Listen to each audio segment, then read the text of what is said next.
piece draws upon original data released through Freedom of Information requests to look at both the structure and the operation of the exit controls in light of Australia's obligations under international human rights law. While international law allows states to place restrictions on freedom of movement to protect public health, they must be appropriate to achieve their protective function.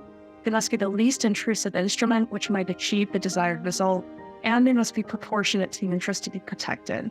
And restrictions also have to be consistent with other human rights. So the right to be free of discrimination, the right to life, the right to family reunification, etc. So the article's central argument is that in adopting these sweeping restrictions on outbound travel, Australia essentially repurposed aspects of its migration deterrence regime to prevent Australian citizens from leaving the country. And migration deterrence measures are ordinarily employed in the border enforcement context to prevent non-citizens from entering the country. But during COVID-19, they were explicitly used to prevent the movement of Australian citizens. And also, contrary to international AYBIL requirements, the form and the operation of the restrictions bypassed an analysis of the intrusiveness and the proportionality of the measures themselves. Instead, they ended up shifting the burden to individuals to request an exemption on the basis of their own circumstances, that preventing departure was overly intrusive or disproportionate in their particular circumstances. The data on discretionary exemption decision-making also further cast doubt on whether the restrictions were implemented consistently with other human rights.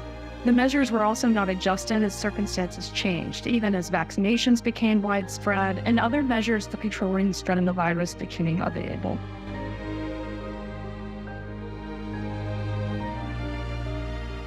It might seem like a distant memory now, but for the first 2 years of the pandemic, Australians' freedom of movement was significantly curtailed in ways that I think were previously unimaginable in a modern democratic country.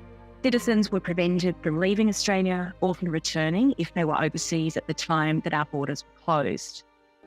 I think the absence of a national human rights framework or other laws embedding Australia's international legal obligations domestically showed just how readily rights could be overlooked as extraordinary emergency powers kicked in and people were asked to put blind faith in sudden, blanket and typically non-reviewable decisions that were ostensibly being made to protect them from COVID-19. Yeah, and I would add that the work is also timely and relevant as governments and policymakers, not only in Australia, but also abroad, continue to draw lessons from our experiences during the pandemic. It makes visible how governments, and in this case, Australia, draw from existing policy and legal frameworks to address emerging and novel problems.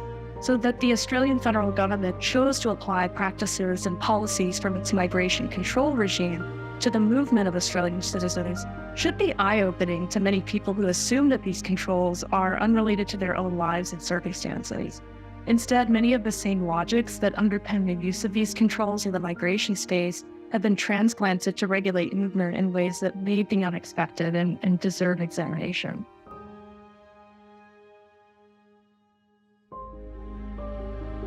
The types of policies that we explore raise interesting questions about what it means to be a citizen in a time when states' expansive ideas of sovereignty are challenging long-standing principles of human rights law. They raise questions too about Australia's own role in those challenges, particularly in a context where different countries learn and borrow from each other. I think that what we saw pan out during COVID in Australia showed Australian citizens just how precarious their own rights protections are. Many people who'd never previously been unable to move freely or to travel to connect with family and friends were locked in and locked down.